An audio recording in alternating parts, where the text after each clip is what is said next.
you hear the whistle, you must establish the jab. Boom. Nice and quick. Got it? Yes. All right, hands up. Let's go.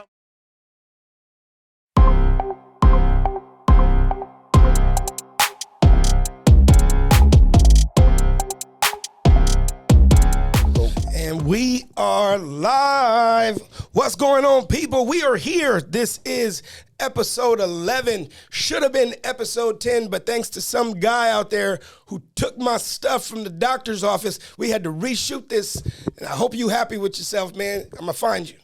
Bro. We looking for you. The whole Mayhem Mafia is looking for you. I got to give a shout out to the Mayhem Mafia for rocking with us so tough. As usual, we broke the 100 subscriber mark. We appreciate you guys as usual. As always, you guys are always coming to the channel and subscribing and participating in everything that we're doing. So we appreciate that. If you're new to the channel, please go ahead, click the notification bell and the subscribe button in the corner down here, so that you get all the notifications when we upload content, and you can become part of the Mayhem Mafia as well. We are always bringing you guys some new stuff, and today we are switching genres from the martial arts and community, and we're moving over into boxing. That's right, boxing. Right.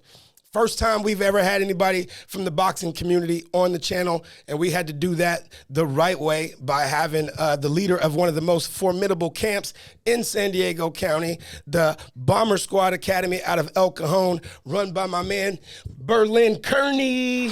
What up? What's up? What's going on? Me again. Again. Back at it. Sir. I think it was in the cars that we had to do it twice. You know what I mean? So twice is twice as nice. That's right. And the co-host, again, with me is my man, always the in-house boxing aficionado, Mr. BX Hefe. Yeah, what up? How you doing, Pop? Berlin, how you doing, Coach? Chilling, baby. Good doing to see good. you, Likewise, bro. Yes, sir. So what has changed over the last few days? We spoke, and you said you got a lot going on, so I want to start there, and then we'll go backwards from there. I just want to know what's new on the menu since we talked last. Man, everything. We got projects on a burner right now. Just going through some stuff, doing some meetings. You know, just trying to get it right before you make the launch. It's a good balance of like knowing what you're doing and just doing it before you know what you're doing. Yeah, I know. Yeah, got to go with it. How has that been for you? Obviously being a gym owner and a coach as well. Does that, how does that change the hats that you wear and the roles that you have to do for the business? I'm used to it now, but it's really just a good balance on timing. Everything's about timing, and just really perfecting changing those hats. It's kind of hard to stick to a schedule because you get a call, you got to handle stuff. The best thing, the best way to put it is like to try to handle it right then and there. Put the fire out right then and there. Okay. Don't wait because it's gonna get too big. You know what I'm saying? You get a little overwhelmed. You got stuff to do, so you just gotta finish it and then move on to the next, man. Just hope everybody really, holding their part. Okay. And that helps a lot because I got a good team, bro. A real good team. Coach, would you say your structure is more built for what's coming at you at a spontaneous kind of level versus just being boxed into like a real traditional kind of calendar? Yeah. I have my key things throughout the day. Okay. I got my fighters kind of bunched up in a lump. Okay. I'm rotating them in and out, and then I get like some downtime, 15 minutes. I got to check a few things, but a lot of times things come my way, and I have to handle that right then and there. But like I said, what's a typical day? What's a typical day look like for Berlin when you get up in the morning? I get to the gym probably 6, sometimes 5:30, 6. I got a little session sometime at 6:30. I do a little mid session. Okay. And then I got from 7 until 10.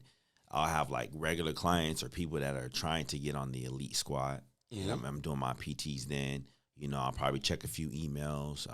And then from 10 to 3 is my elite fighters. So I got people in camp that's actually amateur and some that are transitioning to pro. Okay. And then 4 is my younger squad. And then I got 5 to 7. And then from 7 to 10, it really depends on if I got a project coming up, I'll probably try to knock out some stuff right at 7, 7:38. And then that last little bit, 2 hours, man, I try to just come up with more ideas, things like that, or handle some administrative work that I need to for the gym. So you said a project. What's a project? Is that an actual fighter that you're building, or maybe some competitions you're looking to enter, or what does that entail? Well, I try to handle the competition like as a team. Like Okay. me and my other coaches will sit down. We'll have like a little spreadsheet on what fights to come up and who we need to train for what, as far as like sparring and things like that. But when I say projects, are things that are coming down in the pipeline. Okay. Ideas, even design certain campaigns. Sometimes we run little campaigns in the gym where we have like a special or something, or we have like friends, come in for free, things like that. Okay. Just The ideas. business side of things. Yeah, cause I'm more a creative mind. Okay. You know what I'm saying? I'm a creative person, so I need that little space to sit down and just come up with ideas. It help, engine, help power my engine, keep me going when I'm in my creative space. Oh, nice. Okay. Yeah, that's it. So running the gym, let's get into how you got there. What was your start? Where did you grow up? Are you from San Diego originally? Yeah, I'm from East St. Louis, but Okay. I came out here like first grade. And then, I grew up here at El Cajon since day one. East County. Yeah. East County, shout out. Since day one. 2 weeks after I graduated, I was in the military, went out to boot camp, came back here actually, and then went out to Texas. I didn't start boxing until I was like 17, just to work out. I think I went just to lose some weight, I think. Okay. And then like 2 weeks later, I had my first fight. Yeah, so then after that, a couple years traveling. Like the dope thing about the military is you rotate. What branch were you in? Navy. Navy. What did you do in the Navy? I was a dental tech. Okay. Yeah. So I was like a prosthetic lab tech. So I did like implants, bridges, gold crowns, stuff like that. That's different. I haven't met a lot of people in that particular rate. What was that? I mean, is there a lot of black people in that rate? Yeah, it's funny, man. I used to. He like Cosby, one of the old school dudes at the 32nd Street. Joe, R.I.P. He the one that really got. He took me on his wing. He was dope, man. Old school guy, just tall, probably like he's like 6'6" something, just deep voice and yeah, let me show you how to do it. Like it felt like my granddaddy. So it was cool, man. A lot of old school heads in that. You ever think about becoming a dentist? No. I mean, I could have went that route, but Yeah? nah, I was cool. Why dental school? I mean, what, did you know somebody that was in that rate, or is that something your recruiter No, sold you on? I went in there for the medical field. Okay, like to be a corpsman? So basically, So basically, like I kind of was supposed to be an FMF, but I ended up going dental. And then it was a group of old school heads. Like it's cool. They used to go to lunch all the time. They used to invite me. So I'm like an old soul because I be around older people a lot. Okay. So I connected with them automatically, and they used to bring me in the lab, and I'm like, man, that's crazy. That's what y'all do. Like, yeah. And so I just asked around and then figured out, how I actually get under that. I would just have to ask, my head, and then they put me in the lab, and I just follow them. They show me stuff, and I got good at it, and then they send me to school for it. Yeah, Okay. and that's how I ended up doing that. Dope. Yeah, it was cool, bad. man. It was dope. Where are some of the places that you got to experience? What are some of the duty stations that you got to visit? I was being in the military? San Diego. I went to school was in Texas, but really the big one was in Japan. Which part? Yokosuka. Yokosuka. Yeah, Okay. Yokosuka and Asugi. Atsugi. Yeah. Now the Japanese culture, truly embraces the black culture. They love our music. They love our style of dress.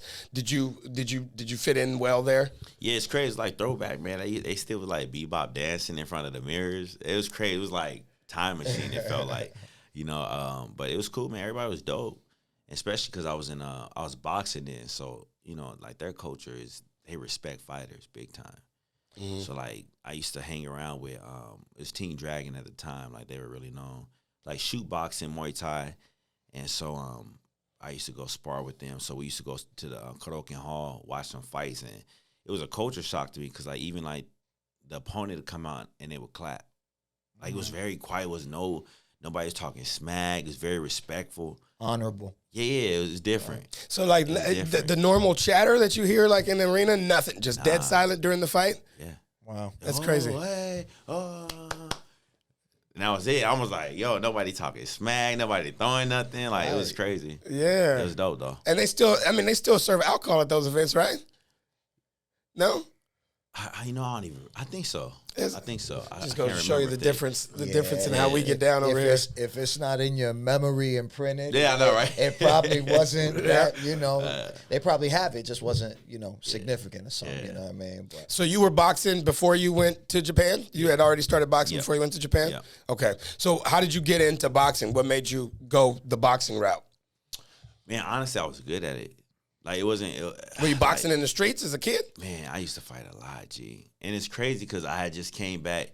Rest in peace to my little cousin Jeffrey. I just came from East St. Louis, went out there for his funeral.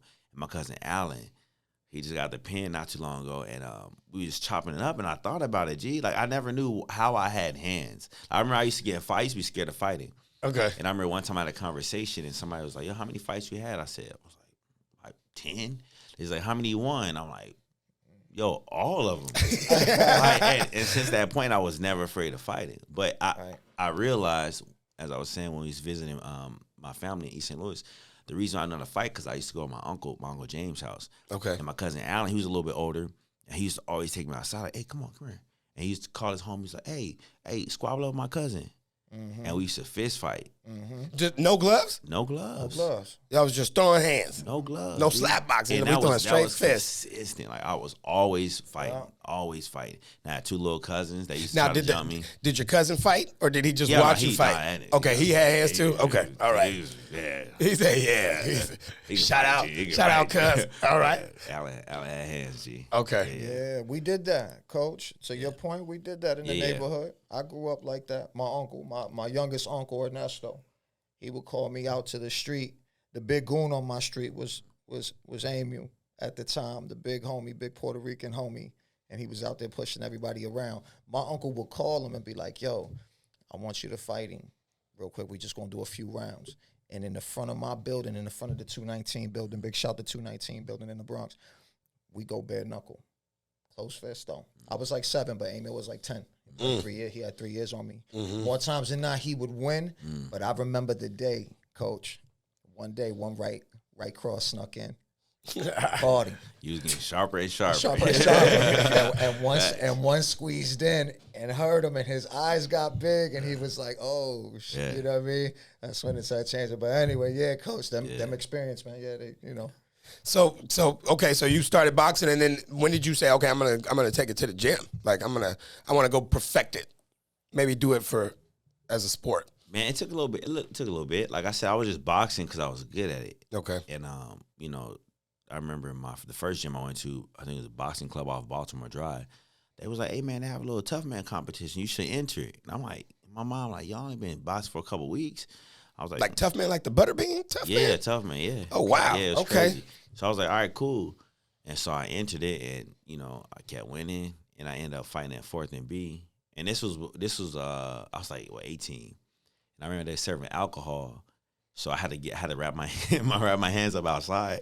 And it was my turn to fight. I used to go in and fight, and after I win, I had to leave because they were serving alcohol. They're like, "Yeah, bro. Yeah, so Get out now. Good job. Good job." so after that, I'm in the military. You move around, so I used to go to gyms, and I remember I never really understood it. And I used to go to gyms and like, "Oh yeah, I'm coming." I was really just looking for sparring, but I didn't realize like you're not really supposed to go to other gyms and be like, "Yo, I'm trying to spar," because they gonna put you in like, "Oh, all right, you trying to come over here on our turf and trying to you want to get somebody." I still think you didn't might get be it like a then. plan or something? Yeah, but I was so used to moving around that I was cool with going to wherever. I just will show up and they were like, "All right, yeah, spar," and so I was hanging. You know Going what I'm around saying? knocking everybody's teams I was out. hanging, G. So it was good. I got touched up a few times. I used to be like, "Hey man, all right, let's go back. Let's do it again tomorrow." And I'm like, "Nah, wait a day or two."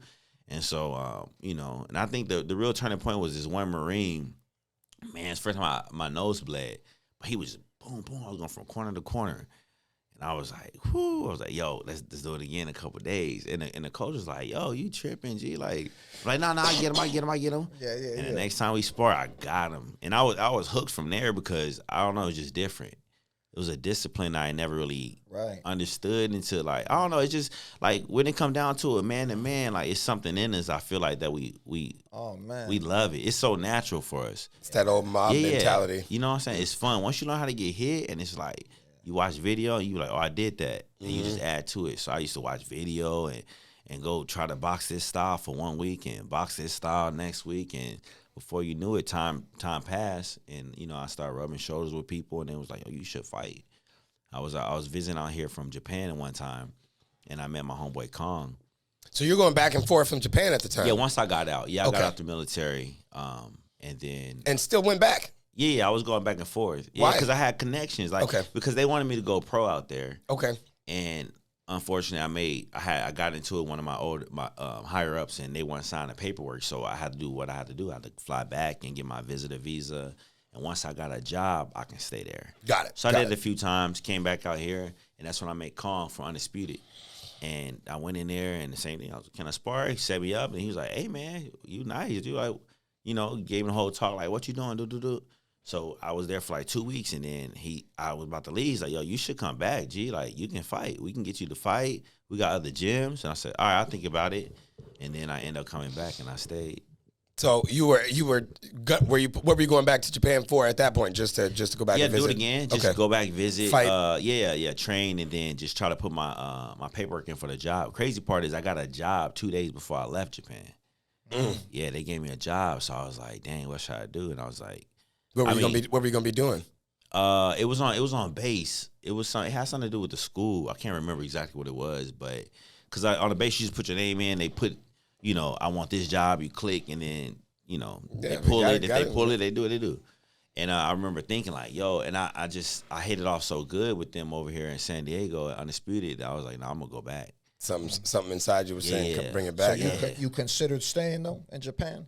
Maybe? Yeah. I was so used to it. Yeah. You know, that was just my thing. You know, when you operate a certain way, like you just get used to it. Yeah. You know, so. Japan is a nice place, though. I mean, that's a hard decision. You got low crime it's rate. clean, You know, everyone's food is everyone's good, super respectable. Everybody nice. Nobody, the police don't even carry guns. Everybody's doors are open. Yeah. You know, like that's a hard decision. I mean, obviously you're homesick and tied to the States, but that something here had to really be calling you to get you to leave such a nice, you know, a beautiful place. Yeah, I feel like at the time I didn't really have like, I wasn't set in my mind. Like, this is what I want to do. How old were you about this time? How old was I? Like 20, 23, I think. Oh man, okay, so you're young buck, really already moving Yeah. I mean, I did a lot. in motion. Yeah. Yeah. My dad used to say, man, put all your eggs in one basket. I couldn't, man. I think I got, ADHD? Bro, because I'm always on to something different. Like, Uh-huh. Yeah. you know, it's hard for me to really sit down. Stay challenged. Got to keep yourself challenged. Yeah, I wouldn't even say challenge. I was just into different stuff. You Okay. know what I'm saying? Like, even my cousin said that. Like, I used to skateboard. You're like, wait, That's how I lost all my weight, was skateboarding. really? At one point, yeah, I lost a lot of weight. Were you skateboarding, good? G. Yeah, I was good, G. Okay, let me say I was decent. Yeah. Okay. But, I mean, I was good. Wasn't a lot of black Yeah. skaters back then either. No, I used to skate Yeah. too, man. Skating was big in New York City. Then when I came out here to California, I was like, oh, snap. Because the skate culture out here was way crazy. different. It was Yeah, prominent. yeah, There's different. people getting paid to skate, Yeah. you know. So I skated too for a little bit, man. It was a good little hobby. If I do it, I try to take it serious, man. So, you know, I'm Yeah. out there trying to ollie over everything, Facts. man. You know Yeah, what I mean? facts. But, Now you said you lost weight because I can't picture you being overweight I at was any point in chubby time. boy. Yeah, Like- I was in shape until I went to go visit my brother in Hawaii one time, bro. And his wife, bro, she used to cook every day. I had gourmet meals Polynesian? every day. Nah, she was Japanese. Okay, same thing. Bruh, I was a big old butterball. G. How big did you get? You think? I don't remember, but I was a fat boy. Really? Yeah, I was a fat boy. Okay. Yeah, fat boy. Yeah, I was never athletic. I feel like that's why. So when you were boxing, you were a heavy set guy. Were you boxing? No, kind or of sort of. I was like 175. I would get Okay. down to like the 154. But really, honestly, I feel like that's why I was good at boxing, because I didn't use my physical talent to learn how to box, to implement boxing. I really was just working on my form. I was a lazy style boxer. I like to do counter punching. I like to defend. My thing was defense, G. Like, I'm just adding up, more taking technical, notes. coach. Yeah. More technical. okay. That's my style. I don't like to work hard if I ain't got to. You feel me? Right, You know what I mean? Right. Okay, so you come back from Japan and to fight for Undisputed. Now, are you fighting for their amateur team or what's Yeah, the, it's crazy because like we didn't really have no amateur team. Well, we did, but we was in East County. We was like the stepchild because we had the main undisputed in North Park. In North Park, Yeah, that's right. Yeah, and then we was East County, so like me and the homie used to be like, "Hey man, there's a fight this weekend. All right, I go weigh in. If I had to fight, I had to fight. And that's how it No was. preparation. Nah, I ain't prep at all, G. Man. Wow. Okay. No prep at all. Well, that's a high level of confidence. Yeah, I mean, cause we didn't really we didn't know. I mean, if I knew what I do now, of course I would be training. Yeah. You know what I'm saying? We was freestyling. It was free, bro. We just did our thing, bro. We used to spar all day, every day, pretty much, bro. That's when I think that Jeezy album was out. That's all we played, was Jeezy, and then we just round robin all day. Yeah. Doghouse, huh? That's how it was. You know, there was really no structure. It was just the homies. We were just fighting because they had their discipline. We had homies that was Muay Thai fighters, homies that was jiu-jitsu. So we all just show up and show out, basically. Now, back in the days, I don't know if most San Diego natives might know this, but down in Mexico, there used to be a club called XS. Club XS. And they offered a boxing ring at one point in time. That's right. Because the local San Diegans that would cross the border would get into so many fights there that they would offer for people to just fight in the ring. They put a ring in there. They put a ring in there, and it was a $500 purse Grand for prize. whoever could stay standing. For the last man standing. So you didn't do that. That was going to be my question because you would have grown up in that same era. That would have been a quick 500. Yeah, you would have been. You would have been rich. You would have been rich. I was on the straight and narrow, G. Like, Yeah. I didn't do too much, especially because I had left when I was 17 and a half. Yeah. Everything I saw was already in the military. So when I came back, it was just back this. Did you have parents in the military? My brother, he the Brother? one that told Okay. me. Yeah, he told me, man, take your ass in the military. My mom said, yeah, you might as well. You know what I'm saying? Because I wasn't trying to. It's not that I wasn't trying to go to school. I wasn't trying to pay for school. Got it. You know what I mean? Like, I didn't know what I wanted to do, but I know I didn't want to stay around here. Right. Well, San Diego's a place to stay. We got places to stay sometimes. But when you're finding yourself, sometimes that means going away No, yeah. for Yeah, a bit. facts. You know what I mean? Yeah. You find your way back. Yeah. Yeah, I feel like the military is really good for people who are super adventurous.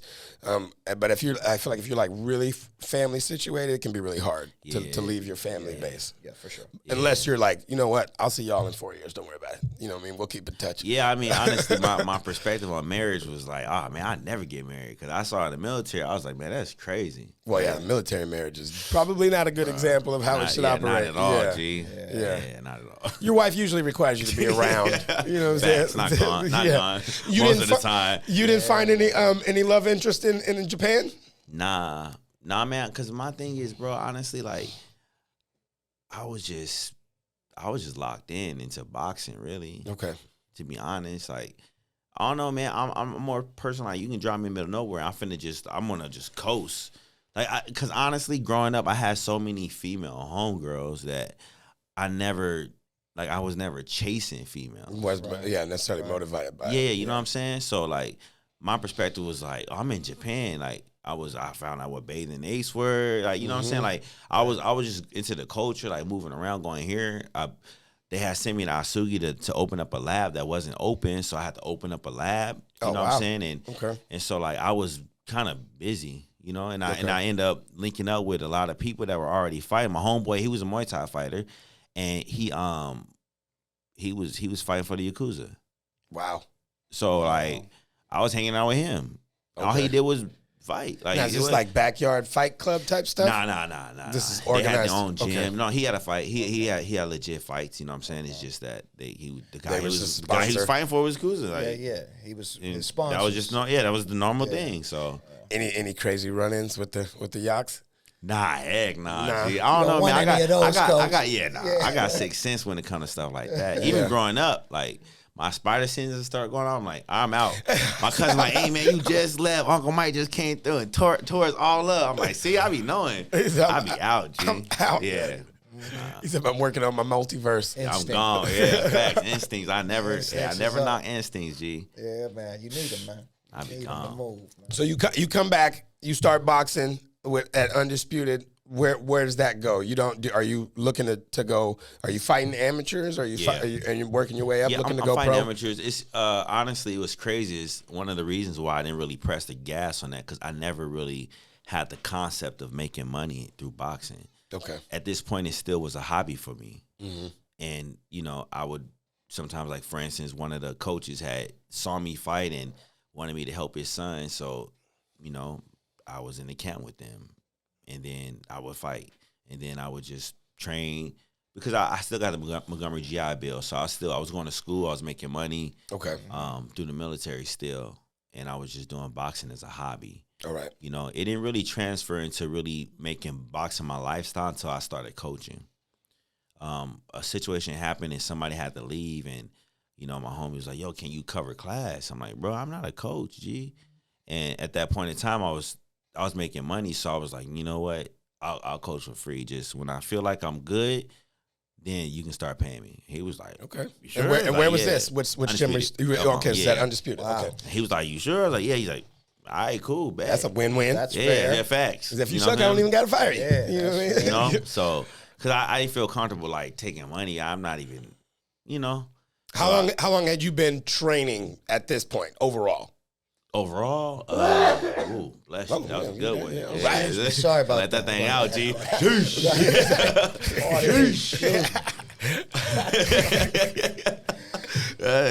Edit it, that G. one out. My bad.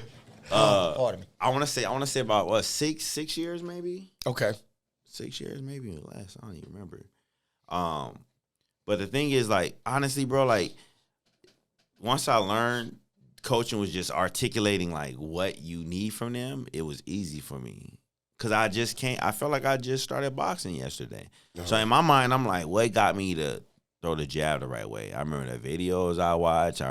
So I would just tell them, hey, do it like this. And then I would give them an example or a metaphor. And they're like, oh, light bulb moment, boop, and they'll do it. And so once I realized you got different people that learn, I would just articulate a little bit different. Okay. And that's what I got good at, is kind of just understanding what type of learner you are and what I should harp on at that moment. Because at that moment, might not be getting this, but I see you got like 25% of that. I'll move to this and you'll get it. And I'll double back to here. Okay. And then I'll just basically break down certain principles that'll never change. Once you get that, I think people start grasping it. Boom. Okay. Right. And I had a good flow. Like, out from the military, like, so my flow was a little bit different.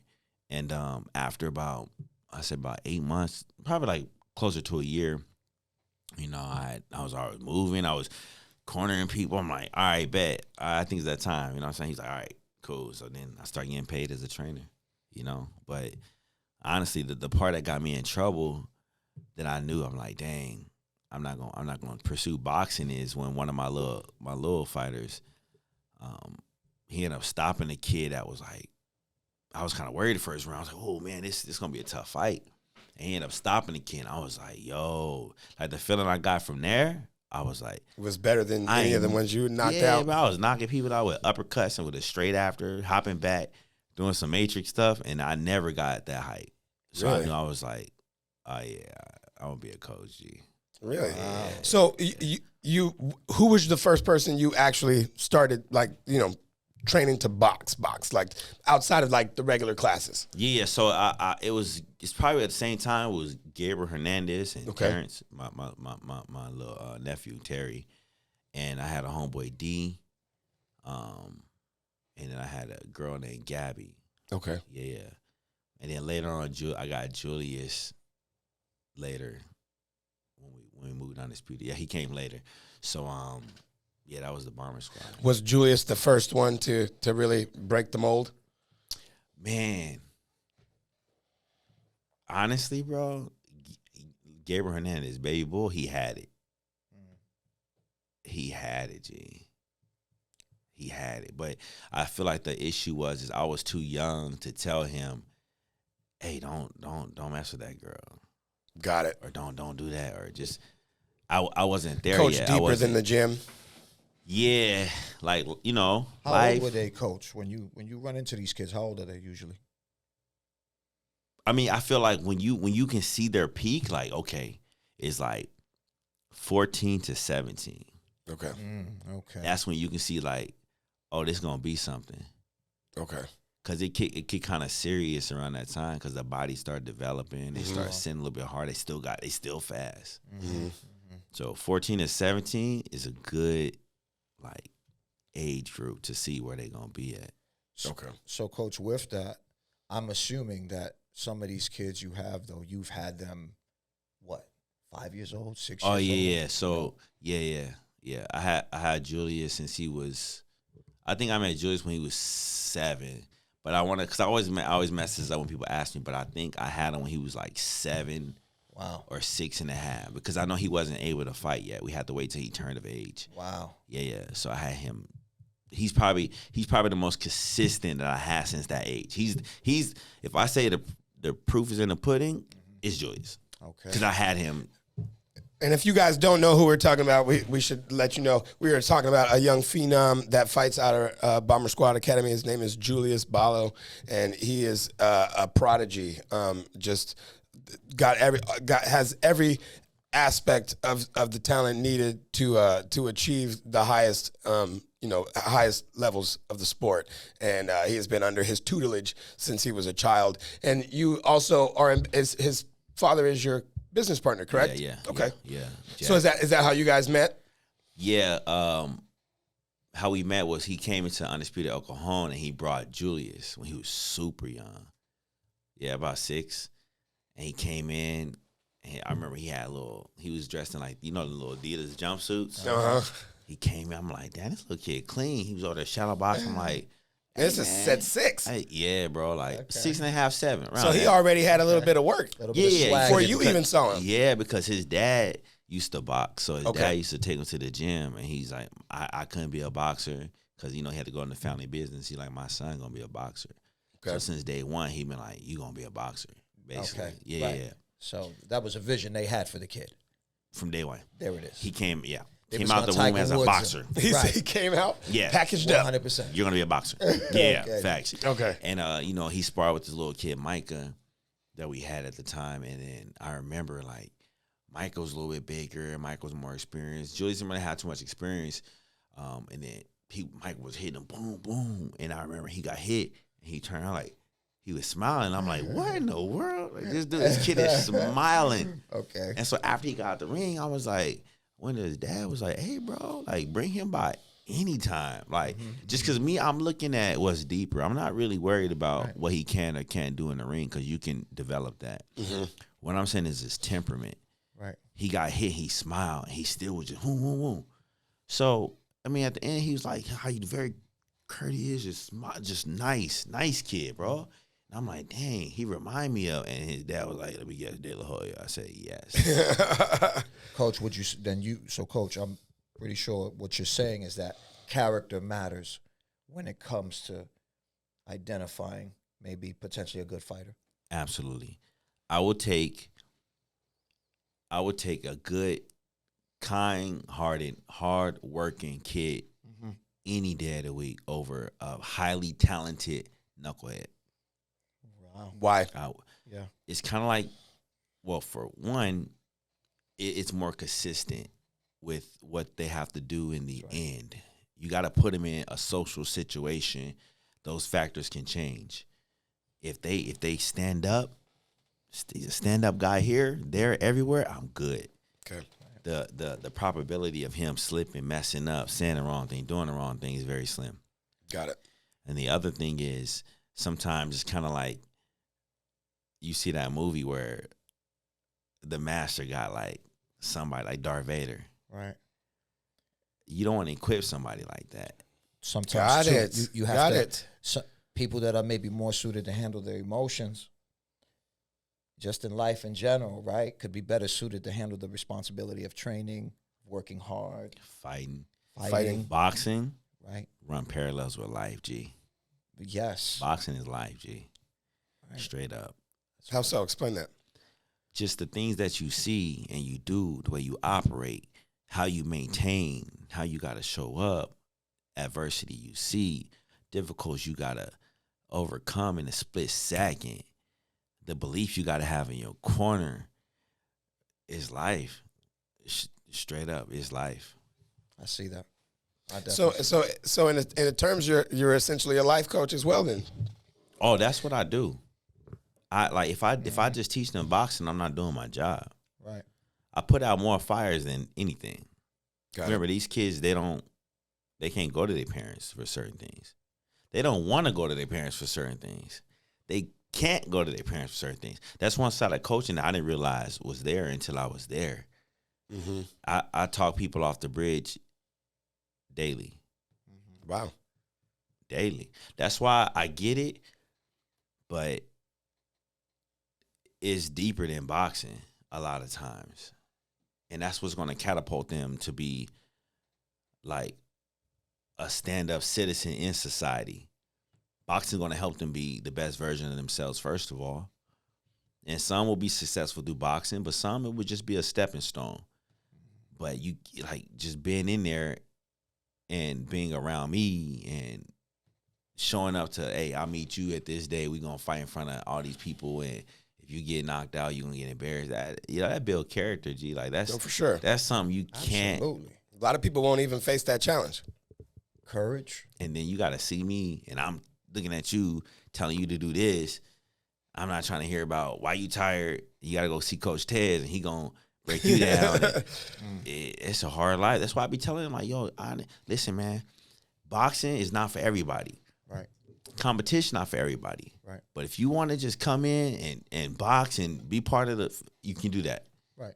But if you want to compete, Strap it up. Yeah. man, it's a hard life. And there's only a few that are made for it. Yeah. I would agree. I think in a lot of respects in life, though, Coach, it's important that we recognize our lane. You know, you have some people that are good at fighting wars, some that are good at helping and healing us, some that are fighters. Yeah. You know, so. Yeah. Yeah, Agreed. man. Yeah. Agreed. So you get Julius, and you guys start to develop him. And what's that been like? What has that road been like? Just watching him grow in the sport. I mean, he's got a long list of accomplishments and titles and belts and things. What has that been like for you? Just being able to be a part of that. It's been a blessing, honestly, because I still see him as a little kid. How old is he now? I do. 19. Okay, so you've had him for 13 years. April, he turned 20 in April. Wow. Man, why? He's 19. Okay. Either 18. No, he's 19. Man, I hate when Something like we that. got brain fart. He either 18 turning 19 in April, or he 19 turning 20 in April. Okay. Yeah, one of them. Okay. Yeah. It's been a blessing. I still see him as a kid, man. I remember one time I had to drive him up to Mesquite, and this is the first time we went to a tournament by ourselves. His dad wasn't there. Okay. And bro, like on a ride there, like I hit his dad, like, hey man, if he don't box, you shouldn't be mad. Like he's smart. Like he's ahead of his time. He like, hell no, he gonna box. Thanks for the compliment. He gonna box. But that's why he's gonna be a good boxer. But yeah, so like just watching him how he conduct himself is dope, bro. Because like people don't really see like behind the scenes, G. Like the kid is first of all, he dope. Honestly. He dope. And like You think he is full talent, or you think he is a balanced fighter, or you think it's all IQ? Man, see, that's where it's heavy, G. Because if I'm honest with you, all. Everything. All. He has a little because bit. because bro, he was 8 years old banging on a bag harder than my 17-year-olds. And his dad, it's crazy because people call his dad kind of crazy for making him do that. But when I look at it, like, nah, everybody that's great, somebody always called him crazy. Like, yo, you're doing too much. You're doing too much. The Williams sisters, everybody. You're doing too much. Yeah. Hey, and We talking about being the best in the world. There you is know what no I'm saying? such There's thing. levels. And so, like, I remember a couple of times, like, hey, man, yo, stall him out, G. Like, and then that's where we finessed our balance is, like, at one point in time, I told Jack, like, hey, man, you might be doing a little too much. You're going to burn him out. He like, nah, bro. He need this. All right, bet. And then I see what happens, and I'm like, yo. And then he turned up a little more, a little hotter, a little hotter. But in the end, what's formed is this kid that really, he don't have to box, bro. Like, his dad is successful in business. Mm-hmm. He don't have to box. And of course, there was a point in time where he wouldn't. His dad had to be the one to bring him. His dad. But I remember clear as day when I'm like, oh, that line is over. It's him. He's showing up. Yeah, Right. He started asking for more. Okay. Like after done, like, yo, coach, can we run one more? I'm like, one more? Like, I already pushed you. I thought he was cool, bet. Yeah. You know what I'm saying? And so that's the type of person he is, G. Like, he's all in. Okay. All in. Of course, it didn't happen overnight. No. But this kid is all in. Coach, how important is it to care for the guys you're training, the ones that you're spending a lot of time with and coming up with? Listen, understanding that you care about everything, but really having genuine care for a fighter. And what I mean for that is, like, when you're in there watching them fight and they get hit hard, or you see that they may be in a position they could lose, or a defeat might be, like, how important is it to just have, like, that emotional attachment? So to start that off, number one, there was a time in my career when I saw boxing as violent. Mm-hmm. Like, 'cause, I was like reading the Bible and just really trying to work on myself. And I'm like, yo, I don't know if this is a sport I want to contribute to. But what got me to stay is, like, I'm like, these kids gonna do it anyway. Mm-hmm. So it's better than I'm in that corner. 100%. Give You know what I'm give them saying? the right guidance. You know what I'm saying? Yeah. And then to answer your question is, to be honest with you, bro, I be so even kill because I know we did everything we needed to do in the gym. Okay. I don't feel no type of way about it. If I'm nervous, that means I got to figure out what I did wrong. To make me even feel nervous in the first place. Then that kid should not even be there Right. if I'm nervous. Right. I'm not saying I'm not respecting the opponent or anything like that. I'm just saying. Right. So when they do go in there and I see a boom, boom, boom, I'm just identifying, okay, as you recover, what you doing? Woo. Okay, we good. Okay. And I don't hesitate on that. Okay. And I leave it where it is. Because I've been in it so long that of course I care about them. Right. I have to. Of course, right. Even say worst case scenario, I didn't care about them. I care about my job. Yeah. What's my job? Being coach. Part of your coach, protecting your fighter. 100%. Now there are people who will say that boxing is one of those sports where, fighters are thrown to the wolves because they are commonly, you get a lot of boxers who are commonly matched in tune-up fights, where the favored champion might just get a little guy who, just to help me pad me up so I can get ready for this next fight. And, at that point, somebody say, well, you knew this guy was going to get knocked out. Why would you even sign him up? Maybe the money? You know what I mean? So what point do you make those decisions as a coach to say, hey, maybe you might not win this one, but this one still might be good for your career? It really depends. You got your A, B, and C side fighter. If I know for sure this is a C side fighter, me and him both know what the deal is.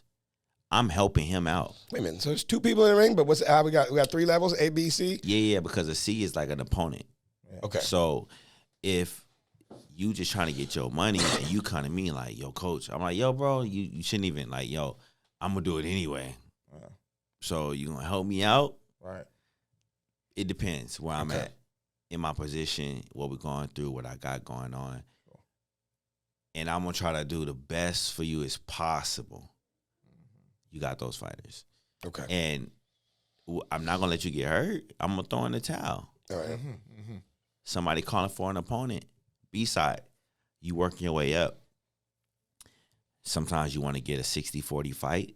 It's 60% in our favor. So sometimes we got to find an opponent. We need to find a seat. But we get a call and it's like, ooh, they got money on the table. And it's 50-50. And I'm talking to you. You like, yo, coach, I know, let's do it. And I'm like, bro, this is like, no, let's do it. I think we ready, or whatever the reason is, whatever the case may be. That's where you take that fight. That's a B opponent. You working your way up. Okay. A side is, we feeding you, we still building you, we take a tough fight here. All right, 60-40. All right, time to take a 50-50. All right, do a 50-50. Right. And then we go, okay, here's a fighter that we ain't supposed to win, but we gonna show him a little different Okay. because we confident. So it really depends, like different parameters in the relationship and what's going on behind the scenes. Okay. But I definitely would not let nobody go in the ring that shouldn't be there. It's happened a few occasions. I got a kid who wanted to fight, and I've told him verbatim, boxing ain't for you, G. It's not, because there's levels. Right. You're gonna get yourself hurt. Nah, coach, let's do it. All right. I'm not comfortable in corner you, but I'll train you. All right, coach, thank you. What's the difference? I don't want to be responsible for that.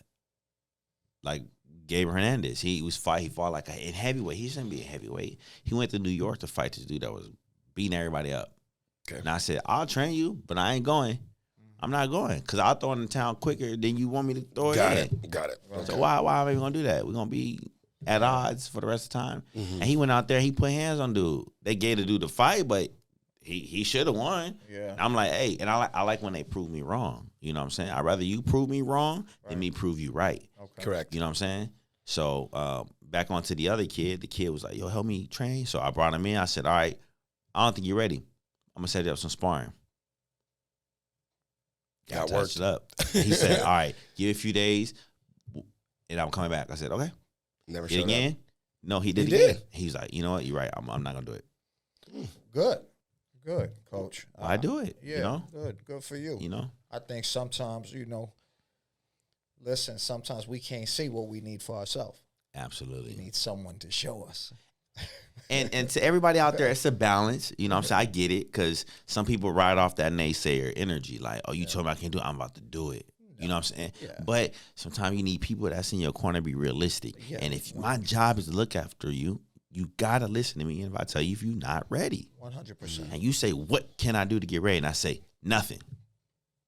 It's cold hard true, but if you gonna put me in that position, Yeah. and I tell you, you got to accept it. Yeah.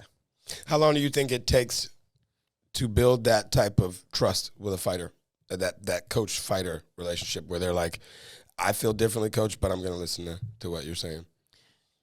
It should be instant, in my opinion. If I go to your restaurant for you to cook food, you cook food. Right. If I'm your coach, I'm your coach. Right. I don't understand what. And that's the issue sometimes with a lot of fighters. Mm-hmm. They got that lag time. And I tell them, bro, you know what lag time is? When you playing PlayStation, you hit X and it take a few seconds for your character to do X. To respond, yeah. It's not good, is it? Nope. All right, that's what happens when the breakdown of communication, understanding, and receiving information from a coach. Well, why are you in that position? You got to understand, if I tell you to jab, you need to jab. If I tell you no, it's no. If I tell you to jump, you should say how high. If you don't like that, then I'm not your coach. Right. You got to look into the mirror and figure out, like, am I really being coachable? Am I really the athlete that I think I am? And don't get me wrong, I might be wrong. There's a possibility that the coach is wrong also, but then why be there? You got to understand that as fast as possible and put yourself in a situation where you can receive information from a coach without thinking twice. You know what I'm saying? Mm-hmm. You know what I mean? Yeah, that makes a lot of sense, coach. I mean, yeah, you got to be able to receive information if you're looking to be coached, right? Mm-hmm. So that means your whole perspective has to be to listen first. And not listen to answer back Exactly. or listen to excuse. Like one of my top fighters, bro, in the corner, and I'm telling him, yo, do X, Y, Z. And he like, oh, well, I'm doing ABC because I said, what are you talking about? I don't need to know why you doing something. In the end result, I told you not to do it. I told you to do something else. So don't listen to answer me. I'm not looking for, Right. oh, okay, I get what you're saying. No, it don't even matter. Right. You know what I'm saying? You just got to do this. Do what I say. Yeah. Because on the out, they got to realize we're outside of the ring. Mm-hmm. Oh, I've seen everything. yes, indeed. I'm seeing everything. If I built the TV and I put the plugs on the back, I tell you what plugs on the back. Oh, the HDMI plugs on the back.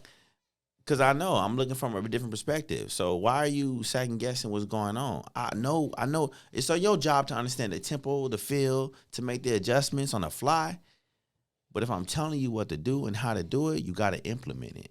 Got it. I'm the coach. Yeah. If everybody play their part, it'd be a lot easier. Same thing. Synonymous with life, relationships.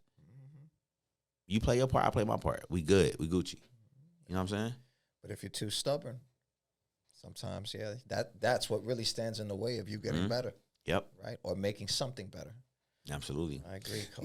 Now, they say lightning doesn't strike twice in the same place, but you managed to acquire Julius's cousin, who was also cut from the same cloth and a force to be reckoned with. Yep. And Johnny that is Mansour. Johnny Mansour. So, when did you acquire Johnny?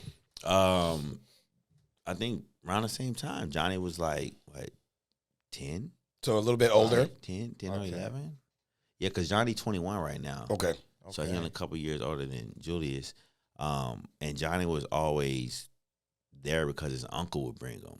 Little skinny kid, just not athletic at all. Right. Good kid. Heart like a mug, G. Like, Oh, everybody telling him not to be there. His mama like, yo, what you doing? Go do this. His dad like, man, you waste your time. Brother talking smack. He like, man, whatever. I'm a boxer. I don't care what y'all talking about. Right. You know what I'm saying? This. Like, he got heart, G. I love it. Yeah. He's an example of somebody who don't have the talent, Right. but work hard. The passion is there, Coach. Yeah. And then before you know it, he got talent, G. You know what I'm saying? Like, Right. because he wasn't talented when he was skinny. We used to call him Flacco, slow-mo. He used to hate it. I just found out he didn't like slow-mo all them years. I used to call him slow-mo. He used to hate, Coach, I hated that name. He like, I ain't slow no Yeah, more. yeah, I ain't slow no He call more. me slow no more. Jabbing Johnny. Now he Magic Mansour because the way he be moving. But Okay. yeah, bro, it's dope to see. Coach, quick question. I think this is important to know, even though I may be stating the obvious. So, Coach, are you saying that hard work, if someone necessarily comes into your gym and doesn't necessarily have, all the traditional boxing tools, just kind of organically, maybe the mechanics aren't super athletic, are you saying that if they come in and they're young enough and they stick with the craft, and they listen and they're dedicated, they can become better fighters? Absolutely. Okay. Yeah, for sure. Anything you do over and over, you're gonna get better at it. Absolutely. Elite is different. Sure. You know what I'm saying? Sure. But definitely a better fighter. You know, for me, it's kind of like hard work plus dedication, like multiplied by heart, and then multiplied by talent. That'll get you something that's, and you can miss a few of them.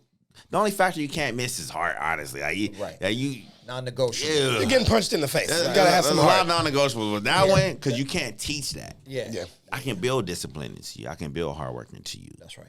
Which essentially would turn into talent. But if you ain't got heart to do it, the fortitude to withstand when somebody's trying to break your will, they trying to drown you, put you in the deep end, you ain't gonna make it. You know what I'm saying? But to become a better boxer, absolutely. For sure. What do you think are the characteristics of an elite fighter? Man, it's crazy. If you look at like most of the top football players, the quarterbacks, they smart, bro. Right. They smart. Right. A They lot can read quickly. smart. Yeah. Like just can break down information. Yes. That I feel like that's the that's the common denominator. And you feel like so you're saying you feel like if someone with a high IQ can trump somebody with a high degree of talent? Yes, because timing beats speed. Talent, I look at speed. IQ is timing. Okay. You know what I'm saying? You know what I mean? Well said, Coach. Yeah. You know what I mean? So, Okay. Okay. So Johnny is a little bit older. He's training. Do they train together, or are they not in the same weight class, or they don't really compete against each other? No, they don't compete together. Okay. Yeah, it's 125 and 139. 130. Yeah. Who do you what are the Trajectory? the different trajectories for the two? Yeah. I mean, honestly, it's both Olympics. Okay. And I feel like they're on the same path, honestly, bro. Like it's Olympics and then pro. Pro. Yeah, you know. Who do you think is gonna go first? Pro? Mm-hmm. Might do it at the same time. To get a double Sure, deal. They might. Ain't that Coach. Floyd? We do everything Floyd, together. Floyd, we got money on the table. know, If you want to come to the table, we got a double do or two for one. You know what I'm saying? Coach, it sounds crazy to me that just from the outside, being a fan of boxing, it sounds crazy to me that you coach a kid or are coaching kids who potentially or eventually go to the Olympics and win maybe a gold medal. Yeah. That is crazy, Coach. You got any gold medals under the belt now? Not for Olympics, but yeah, like Pan Am and stuff like that. Went down to Guadalajara and mopped everybody up, like bro, Okay. Dropping bombs. Yeah. Right. Yeah. Okay. Nice. Yeah, the kid is nice. But like right now he's in OTC, Olympic Training Center, and Who we talking about? Julius. Julius. Okay. They're on evals, Okay. and he's For fighting. to make the team. Yeah. They got the. What's that like? What is that process? Man, it's crazy, G. Is it a lot of fighting, or is it just like physical? No, it's go time. Like they put it like this: you got two of the best 125-pounders in the nation and the world, Okay. and they both at the same weight, and you got to choose between the two. Oh, out of your camp, Coach? No, it's Julius and Jamal. Oh, okay. We're talking about out the training center, but you don't train Jamal. No. Okay, he's from a this different kid camp. is basically senior. He been there first. Okay. The young kid come around, winning everything. Mm-hmm. They fight. The young kid wins. Okay. And then they tell the young kid, okay, you got to go do a tournament again, and the senior stays at home. Then the young kid wins, and he comes back. Uh-oh. And they're like, all right, you two spar. Okay, go do this. Oh, 3 days later, spar. Okay, go train, go do that. You guys got one more sparring test, and we're going to figure out who to pick. That's what's going on right now. And that's where we at? How we long at. till that decision goes? We get that decision. I think a couple more weeks. Man, what's the buildup for that? Like, I mean, have you noticed any? Is he calm under pressure? 'Cause that's a lot of pressure.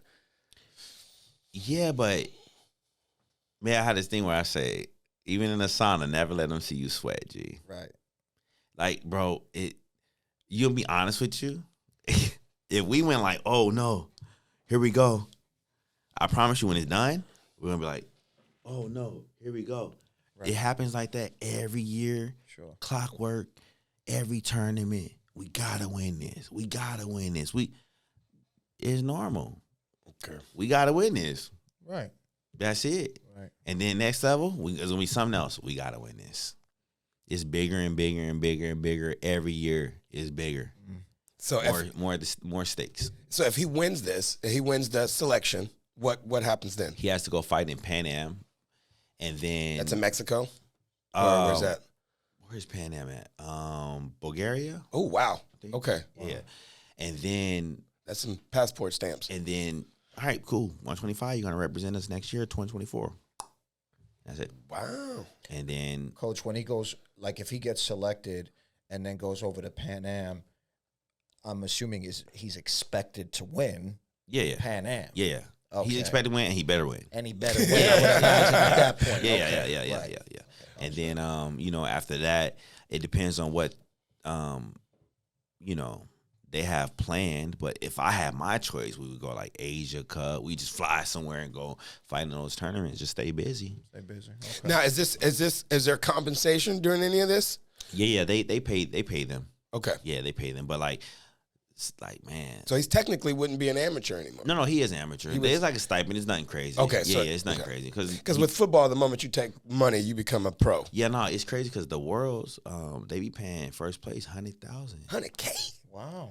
Yeah. Okay. for a 19-year-old. Yeah, I knew. That Man, ain't too bad. I should have got lumped up when I was younger.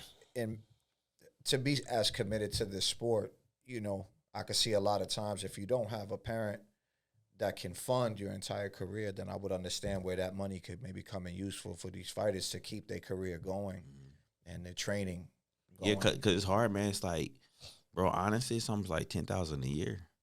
Really, it might be more than that. Because, one tournament will cost you almost $2,500.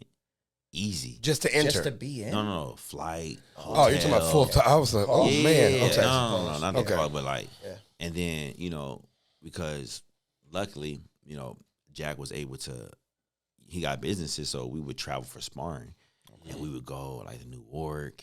Go get work over there. Like, we've been everywhere, G. Like, so you guys have really put the time and effort into building him up. It's not just, hey, come to the gym in El Cajon and we're gonna work. It's no, we're flying around. We're getting different looks. We're fighting. And even now, we have it to where we have the sparring partners come in. Okay, it's easier for us. You know what I'm saying? Well, now he's got a notable name. They want to. Yeah. Well, honestly. Honestly, we pay for it. We say, hey man, we going through camp. We need this. Like, now it's like specifically we're looking for a certain style. Okay. Got you. Okay. You know what I'm saying? Right. We're looking for this style. So, like, I mean, honestly, bro, if I ask you to help me out, I should give you something. You know, but Coach, I agree with you. I think the fastest way to get to a business understanding is by just, listen, if someone is in need, that's kind of my stance on it too. If I need you, I'm willing to compensate you for that. Yes, need. Absolutely. Because I think it keeps business flat. Everybody has their kind of expectation of the relationship, and you can get to work. Same thing if I'm reaching out to a coach and I'm like, hey, I need some sparring. He like, bet, I got it. I said, cool. I'm going to him. I reached out to you for sparring. Right. I'm coming to you. You giving me sparring. Got it. So, you know. Now, is there like an underground network that you guys, how do you keep up with who might be a good potential sparring partner? How do you even know that? Like, do you just have a network of coaches? Do you like put a smoke community. Signals up? And small community. Okay. Everybody know everybody. Really? Okay, I didn't know that. Did not know that. Everybody know everybody. Network, huh? Everybody know everybody. That's right. Okay. So treat everybody right. Don't burn no bridges. Mm-hmm. Right. You be good. And that's one thing I was fortunate to have was when I boxed, I kept good relationships with everybody. Okay. I never did nobody dirty. I kept my word. So when I became a coach, it was like, oh yeah, open doors. Solid dude. Open doors. That's right. So I'm like, yo, that's what's up. And, you know, some of the coaches, now I'm a coach and it's cool. Like, we have a good rapport, good relationship. I make sure I hit them. If anything big, I congratulate them. Like, just everybody know everybody. Don't burn bridges and just use everybody that you can. Like, I put people on. Like, if somebody say something, I can't do it, or I know somebody, boom, plug them. Mm-hmm. Like, that's how it should be. So, Coach, you advocate, you know, if it's worth putting your fighter in a better position, you will reach out. Oh, okay, I'll put it like this. A lot of gyms are clicky. Bro. Yeah. When I was going through, you couldn't even go spar at another gym without really. It's like that in MMA too. Like, don't get me wrong. I'm not saying go there without your coach. I'm just saying, like, just how stuff flows. Right. Like the information or what you go over there. Say you done sparring, you talking to somebody. Some coaches will be upset because you chopping up, because, you know, some fighters get stolen. But the way I do it is, if I take care of my fighters, I know they ain't going nowhere. Stolen, yeah. I know that for a fact. The only time they ain't looking to leave is because they're not getting something, right? And to the point to where I know that I'm good at what I do. But there's some stuff, I ain't perfect. If my fighter needs inside game, and I know there's a coach who's polished on inside game, right? I wouldn't even mind, like, coach, how much per camp? I'm trying to get my kid over there so he can learn inside game, because it's not even that. Sometimes it's not even my inability to do the inside. It's the voice sometimes. Just like, a different look. Right. I got kids. I can say something to them and the parents be upset. Like, I told them verbatim that. I'm like, because they ain't trying to hear from you. You the parent. Mm-hmm.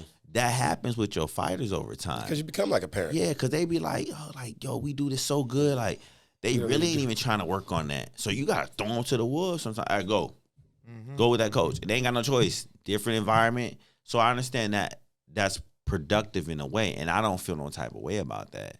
I think that's good coaching, right? Because you got it. Like, they're in the ring, G.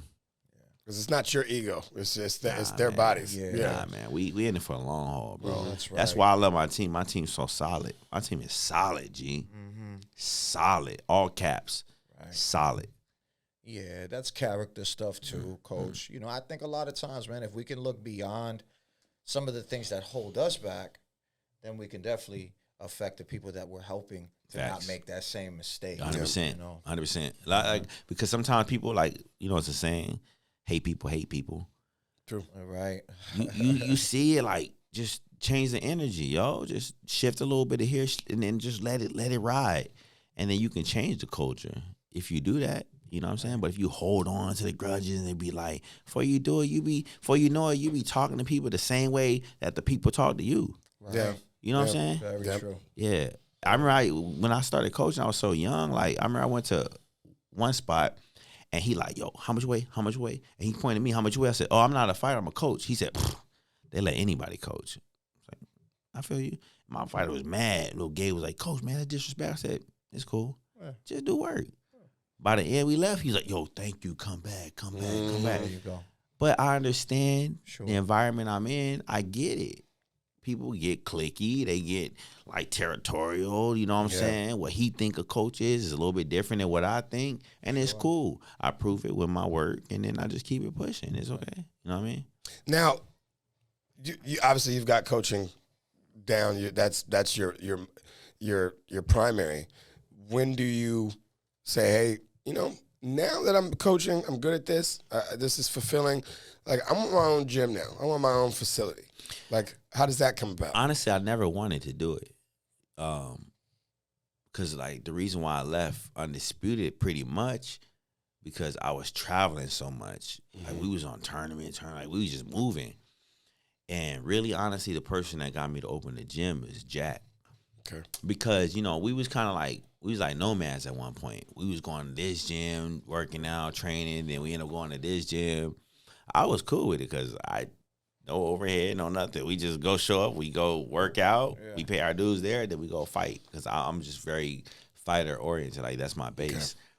Okay. He was like, nah, man, trust me. You know what I'm saying? Like, we need a home. I'm like, damn, all right, I feel that.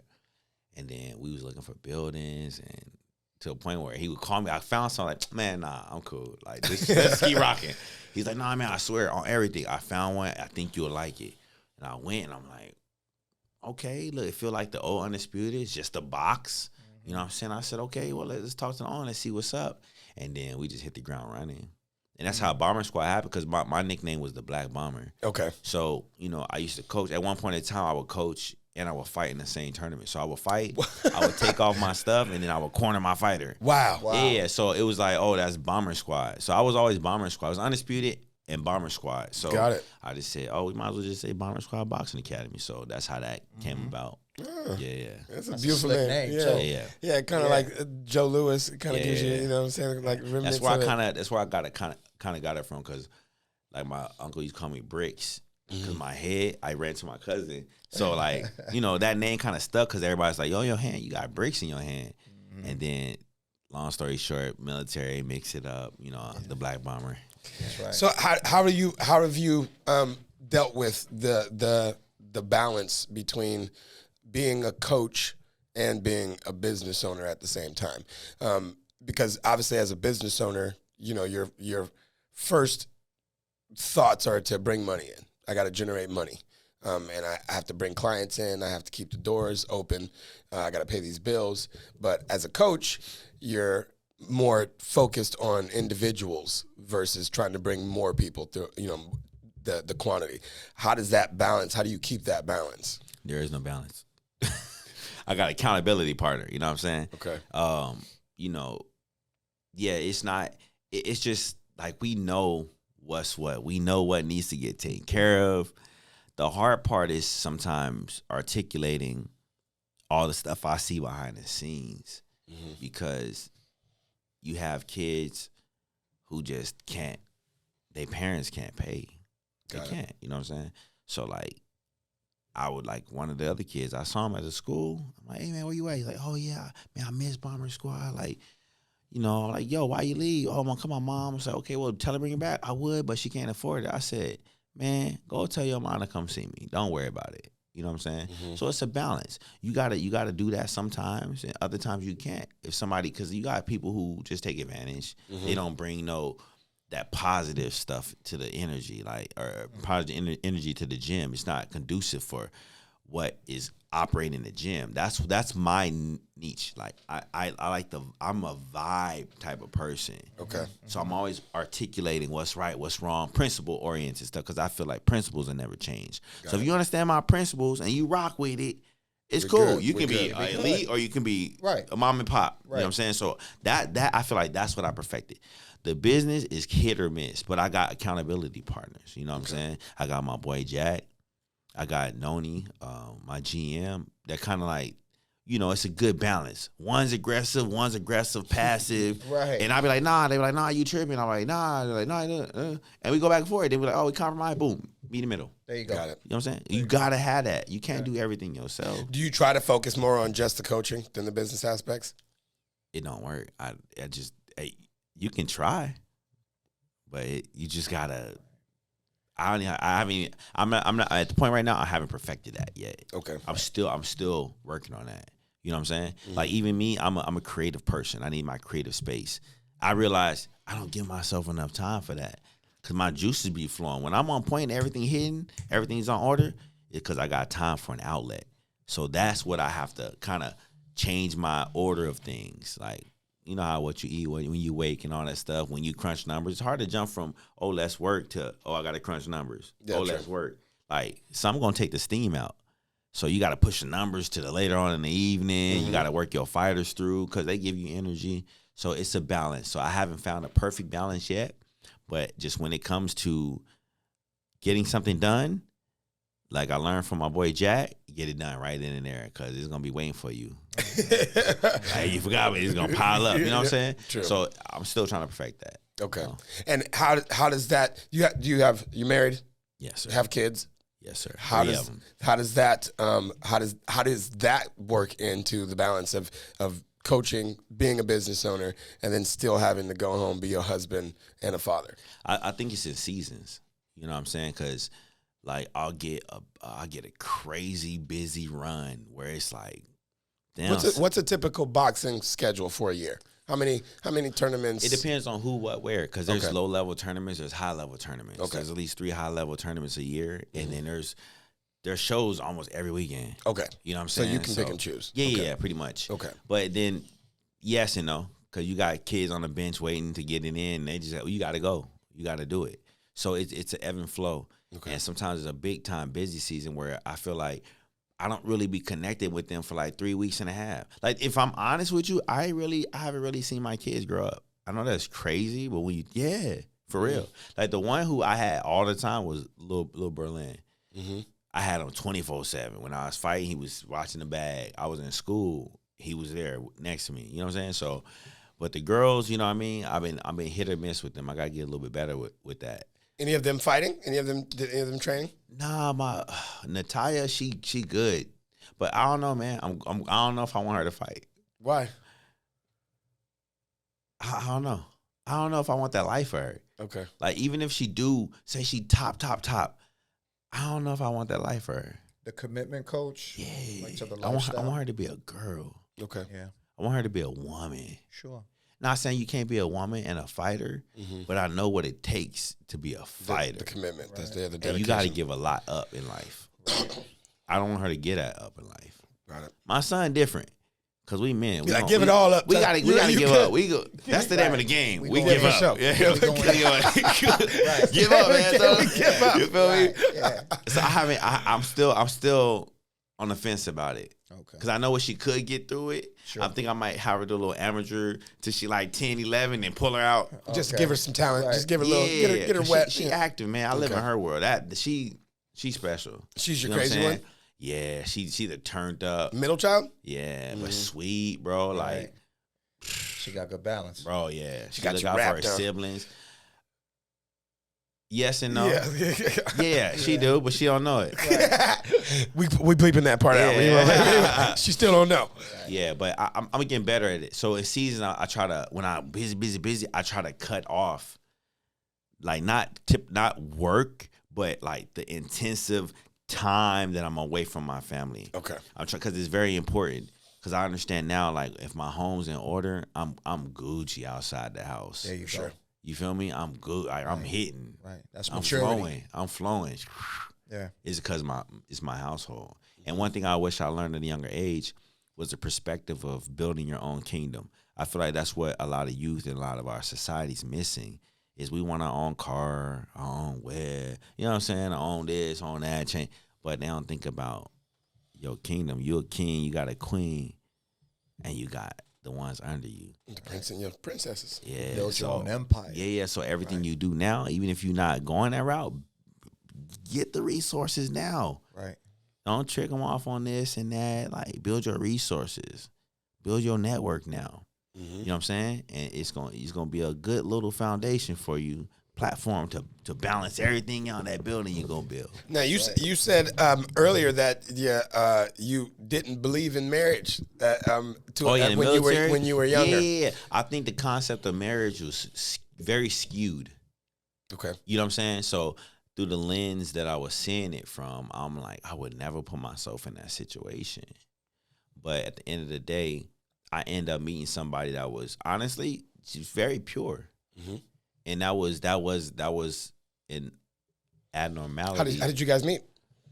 Well, when I moved out here, when I was younger, I had two friends that I met, Juan and Brian. Okay. Since day one, we've been road dogs, and it's Juan's cousin. Both military? No. Just people you met just When I was organically. younger, yeah. Okay. When I was first grade. Oh wow. Okay. And Juan is her cousin. So you've known her your whole life? Sort of, kind of, yeah. We But know just each other weren't young, dating. but she from Long Beach. Got it. Long All Beach right. and Compton. All right. Yeah. But she good. She a good girl. Okay. Yeah. So yeah, we met, and it was just very organic. You know, very, very, very, very organic. Very Didn't have organic. to push it hard. Very organic. You know what I'm saying? I already knew the family. Her auntie used to laugh like, I just got rid of him. You brought him back? Like, I used to be over her house all the time. You know what I'm saying? And then, like, she's like, My role changed. I just got rid of him. You brought him back? So, like, I don't know, man. Like, family is good. Good. Like, yeah, it's good, bro. Like, I can't even lie. It's a blessing. Super blessing. I found that there used to be a point in my life, Berlin, where I didn't really have purpose. I worked a lot. I stood busy, but I still hadn't found my purpose yet. And I think family helped me find my purpose. Because it settled me down. It allowed me to focus more. I minimized my life a little bit because of family. I used to have all these different complexities in my life, man. You know what I'm saying? So, yeah, I could see that, Berlin. You know what I mean? Do you, like, what... But back to the commitment between you training and family, like, what type, does it ever get, obviously the foundation has to be strong, but is there ever, situations where, you and wife have to, again, have a fresh talk, a fresh conversation to kind of align ideals and... All the time. Do we wash our body every day? Yes. Yes. Do we eat every day? Yes. Do we brush our teeth? Yes. He said we are aligning every day. All the time. Right. Okay. And I feel like a lot of times it's just a miscommunication, like a perception thing. Sure. Like a lot of times women, they just want us to understand how they see it. Yeah. And we want them to understand how it is. Yeah. Man, that's a clip right there. We clipping that. And it be missing. But when it come down to it, it's okay. If it take an hour and a half for me to talk to you for you to understand the fact of it, I'll take an hour and a half. It's cool. And that's where it's bumpy. Okay. We just got to perfect our delivery, how we receive, because I'm getting irritated at something that you thinking about, and I'm like, yo, woo, and you like, 5 hours later, oh, I get it. Like, yo, I even told her the other day, I said, on everything, I want to die of high blood pressure or a stroke because of you. I am. And she's like, but you love me. I said, don't do that. I tell my wife that all the time. Like, bro, like it's so much stuff that's just avoidable. Like, you understand this is what I do. Sometimes you ain't gonna see me. Times you gonna see me. It's a good balance. Because if I was around all the time, you'll get tired of me. True that. No, I wouldn't. Yeah, you would. You don't know you would, but you would. Yeah, you would. You know what I'm saying? So let's not talk about the 15 hours I miss. Let's have fun for these 2 hours. And that's the perspective I be trying to come from. But I respect where she coming from, too, because they need us there. They want more time. They need us. They always want. You know that's what I'm saying? The number one thing they want. So the small time you have, I got to make it quality time. That's right. You know what I mean? So get off my phone. Sometimes you got to cut it off. You got to, can't accept anything. I understand. I got to take care of that. But after these 2 hours, that's the hard part. Because I'm so like, I just want to work, G. if I'm honest with you. How many projects do you have going right now? How many I should have? How many are in my backpack waiting to be? Right now, I got two projects that for sure I need to push out. Okay. But in total, I got 10. But how many fighters you think you're how many fighter projects, I should say, because I forget you run a business too as well. Yeah. As a coach, how many fighters are you currently? Because I think I read somewhere that you were one of the coaches who had one of the most registered fighters active. Well, yeah, because they do a little thing online where it says like the most champions, the most this, most that. So right now, if I had the name, well, see, this is why I don't like naming, because you might forget somebody and they're gonna be upset. Yeah, that's true. Well, they're gonna see you in the gym. But I know, right? Coach was on that. But right now that I feel like it's like my prime, like yo, it's 7 of them. 7. Yeah, wow. 7. Yeah. That's a lot to manage. Yeah, 7. I don't even have. I have 3 kids, and I don't even manage them as intensely as I'm sure you manage your fighters. Yeah, and the crazy part is they're all dope. Yeah, bro. Honestly, how do you decide who gets time? What they do. What if I give them something? There's a parable in the Bible where it says, "I give you 2 talents, and you bring back 3." Oh, okay. I'm investing you. I told you keep your hand up, and I come around, you got your hand up. I showed you something, you went on the back to work on it. I'm going to invest in that because it's multiplying already. You ain't even got to be no champion. It's just that you're multiplying what I told you. I don't have to revisit that. Those are the type of fighters that I like working with. Okay. Naturally in my heart wants to give them more. Even if I ain't got enough time, like I'll figure it out. Like, you gonna have to double you 2. Oh, you come help this person. I need to work with this person. You know what I'm saying? So that's just what it is. If they really take what I give them and they produce something. That's right. Yeah. Any notable female fighters in the camp? Yes. Who? I don't want to name names. He said, I want to name names. There's 3. There's 3. Okay. There's 3. Ages? Age range? 19. Mm-hmm. Yeah, 19. And you know what? Females will get mad if you say their wrong age. So I ain't gonna say you want to say 20-something. That's right. 20-something. That's right. Yeah, good. 20-something. Lower end of 20-something. Yeah, 20-something. The lower end. Yeah, that leaves that. Yeah. Okay. Yeah. Do you see any major differences in just the work ethics between your female fighters and your male fighters? Well, definitely, I feel like it shocked me. The first female I trained was Gabby, and honestly, the thought I was like, yo, if y'all were physically strong as us, you guys would destroy us. Right. Like, dude, I'm telling you, like, when you pass information to them, it's like, cool. And they got it. And that's it. There's no hurdle. There's no resistance. Okay. Like, at all. And I'm like, yo, if they were, honestly, if girls were physically strong as us, we will be in trouble.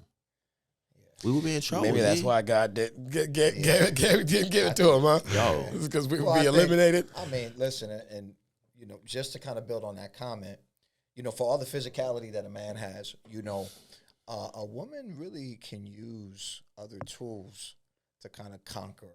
Absolutely. And achieve the same goal. Whatever it is she's trying to get Absolutely. to. You know what I'm saying? Absolutely. So, yeah, there's a balance. And honestly, that's my teaching style.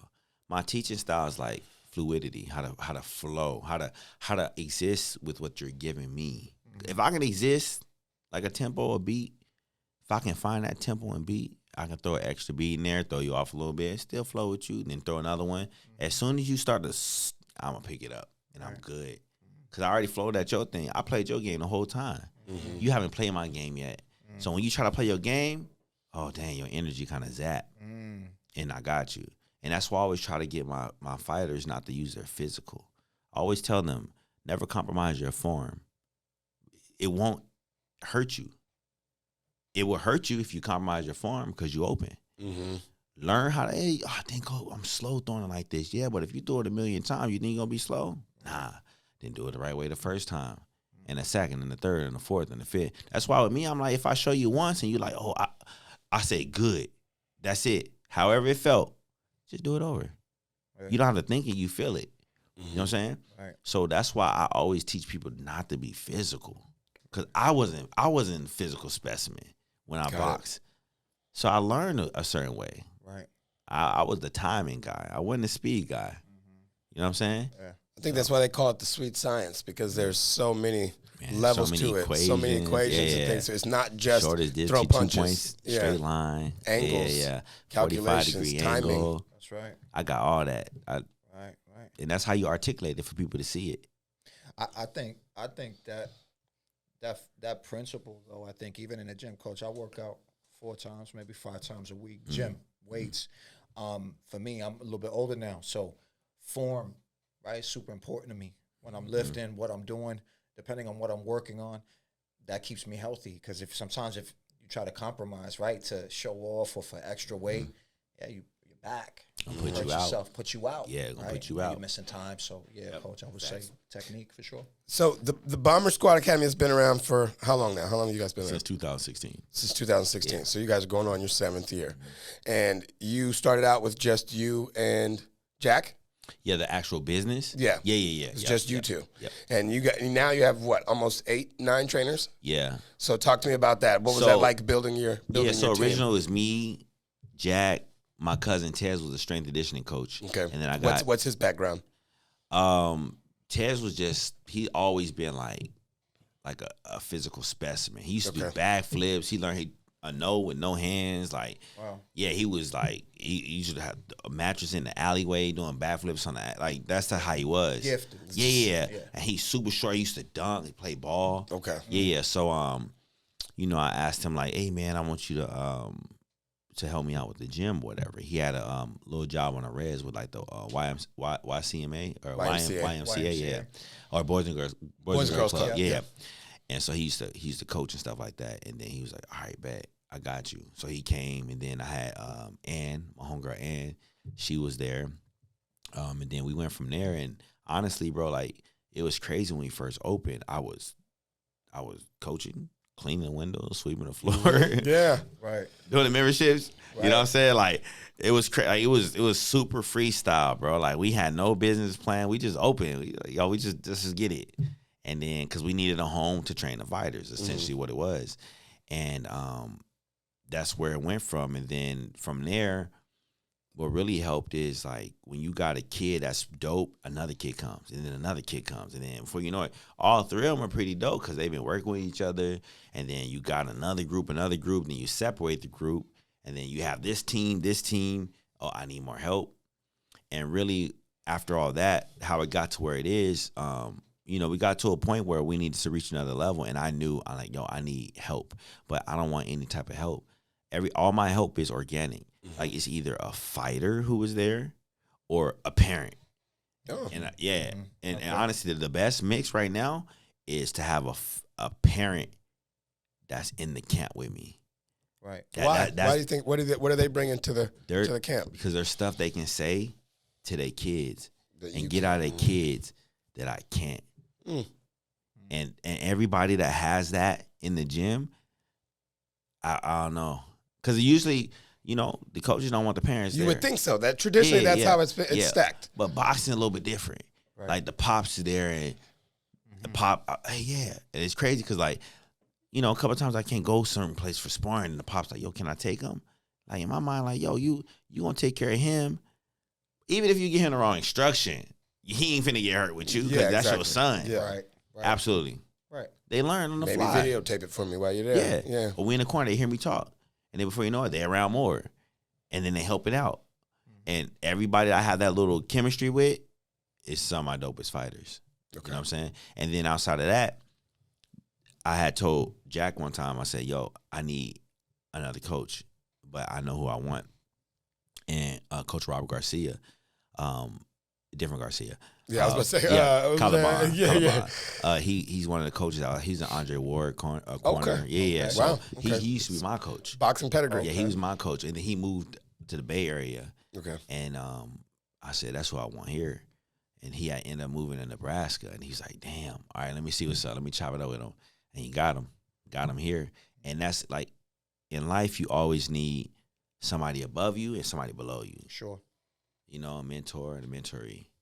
And with Coach Robert, he been solid since day one. and I know what he brings to the table. I know everything about him, and that's my ground. Like that, he be my head sometimes. He be my stuff go through. He be like, keep me sane. You know what I'm saying? Absolutely. And now he be like, no, you shouldn't do it that way. Like, why? Did we talk about it? I'm like, all right, actually, let's do it this way. Oh, we got a new way to do it. You know what I'm saying? And he's there the times he take the boys swimming. He take all my elite athletes swimming. Wow. He take them. He sit with them. He walk. He wrap their hands. They getting that father figure. He's invested. Right. You know what I'm saying? Sure. Because in a way, I should be that. I am, but I'm more of the militant father figure. Right. You know what I'm saying? So like the chemistry is perfect. And I got some of my coaches that teach class now. They went through my program. I didn't sit down. No, they went through my program because I trained them. Mm-hmm. So that's how I got my coaches where they at now. And it's just a good synergy that works. And you guys are blowing up over there. I mean, you've got Ann, who is otherwise known as the Mitt Queen, is blowing up. She is a phenomenal mitt holder, probably better than 98% of the males out here holding mitts. She got a movie coming out. Well, she about to be in Creed. She's coming out in the new Creed 3 movie. So shout out Mitt Queen. That's so right, you guys are building a brand and a real, something real there. What's the next? If everything went the way it was supposed to go for the next 5 years, where do you see Bomber Squad? Okay, so first let me speak on what you said about the brand, how we got where we are. Okay, so my thing is this: if you see Avengers, everybody got their own style, they got their own identity. Mm-hmm. I've always kept it that way. We under one roof, but we got Tez Fit, we got Mitt Queen, Julius is starting his own stuff. Mm-hmm. Johnny starting. It's kind of like the Infinity Stone.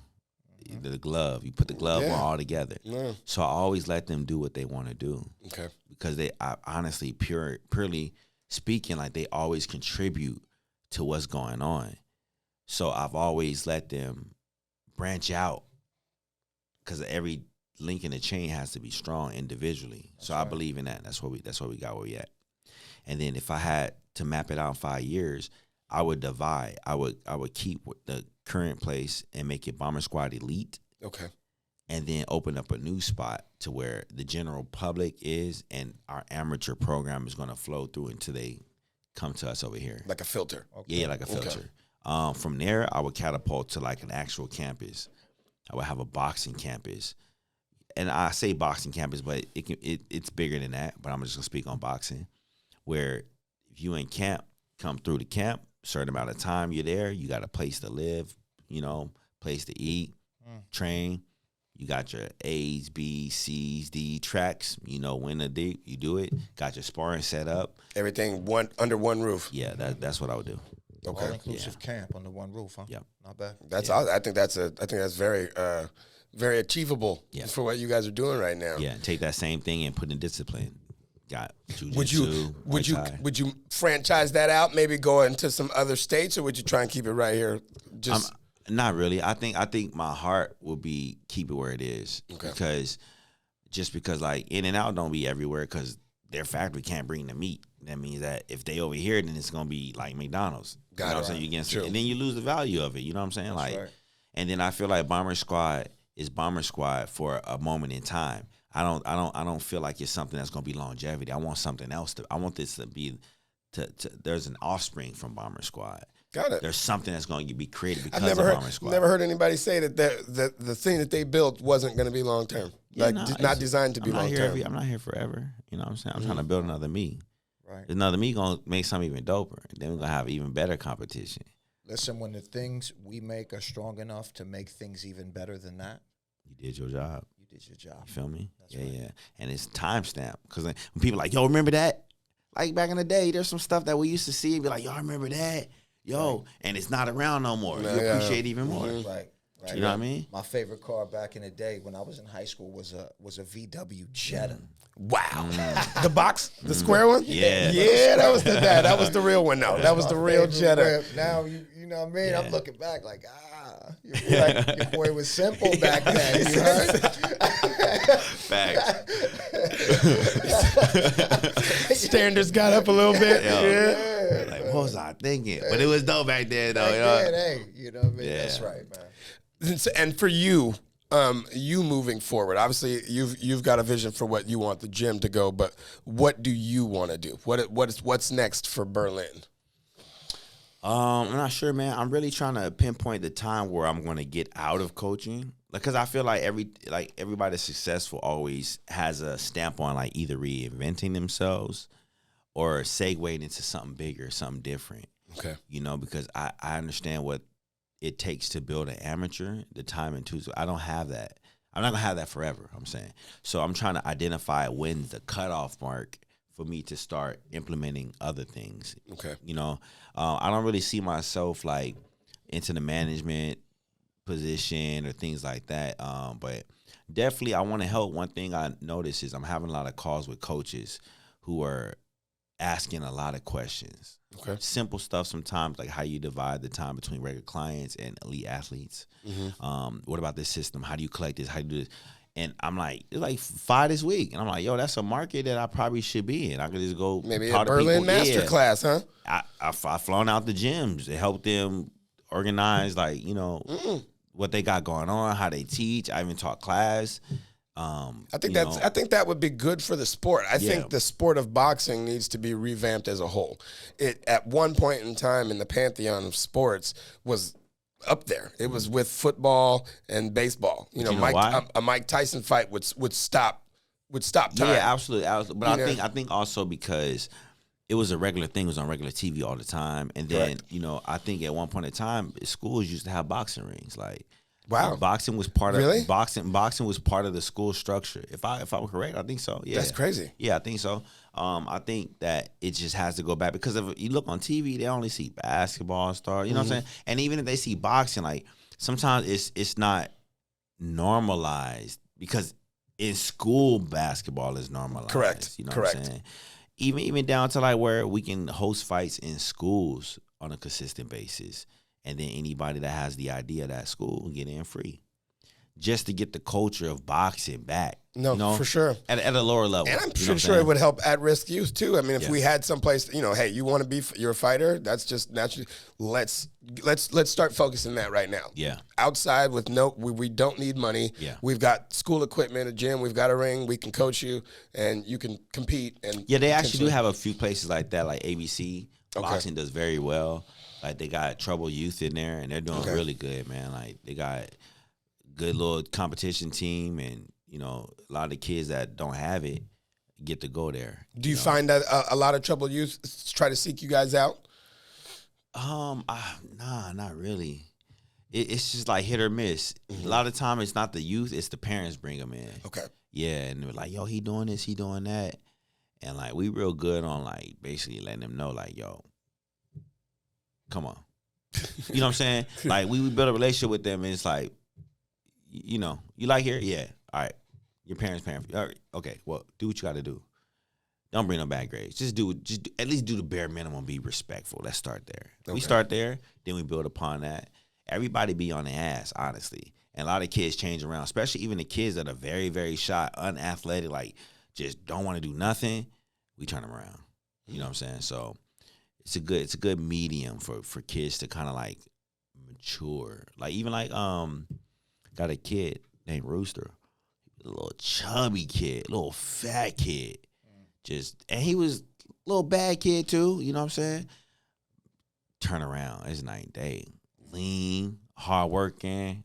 He a coach there. Oh. He a leader now. You know, right? Take care of them kids. Right. Gave him some responsibility. Yeah, he doing his thing. So it's like, if it's not, it's a place for everybody. Yeah, you know what I mean. I think when you buy in for these kids, you know, there's a lot more than just learning going on. Well, you're always learning, but in regards to just learning boxing, right? They're also learning life. I think being a part of something and feeling accepted, building confidence. You know, these are sometimes character traits that kids have hard times developing.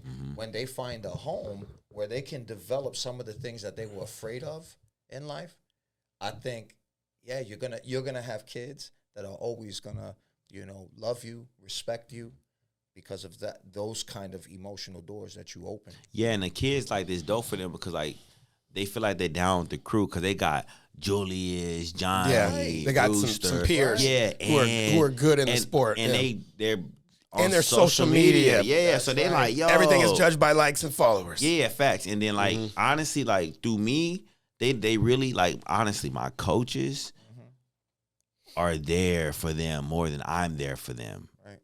So it's my coaches that really be stalling them out. Like, hey man, quit tripping. Like, hey, come here, let me talk to you. You know, like my coach Chanel, honestly, yo, he the one that be like, I'll be ready. I'm like, all right, nah, it's done with that kid. Like that kid doing all like high school. Let me talk to him. Cause he used to be a knucklehead too. Yeah. Right. So he come, chop it up, work with them. You know what I'm saying? Some of the kids where they've been stepping over the line big time. Habitual line stepper. He said and it's habitual about that line time, crossers. Charlie Murphy, you know what I'm saying? Right. And he be like, no, let me talk to him, you know? And he go to, and that's what I'm saying, like, it's not just on me. Yeah.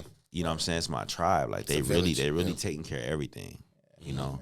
Listen, man, it takes a good network to keep a good, good business, good empire, good structure, anything, man. It takes a village to raise a child. Same principle there, man. So you always got to have good people around you, man.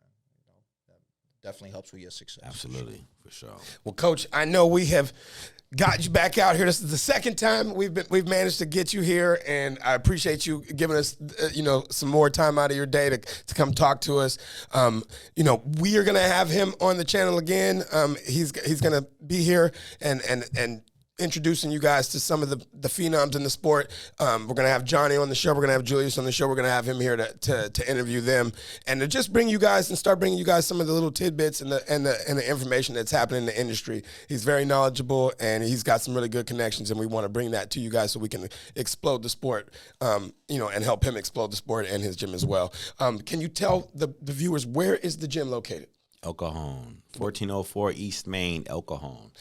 And if they are interested in potentially signing up or bringing a kid, who should they come contact? Yeah, just come through. You guys can go to the website, bombersquadacademy.com.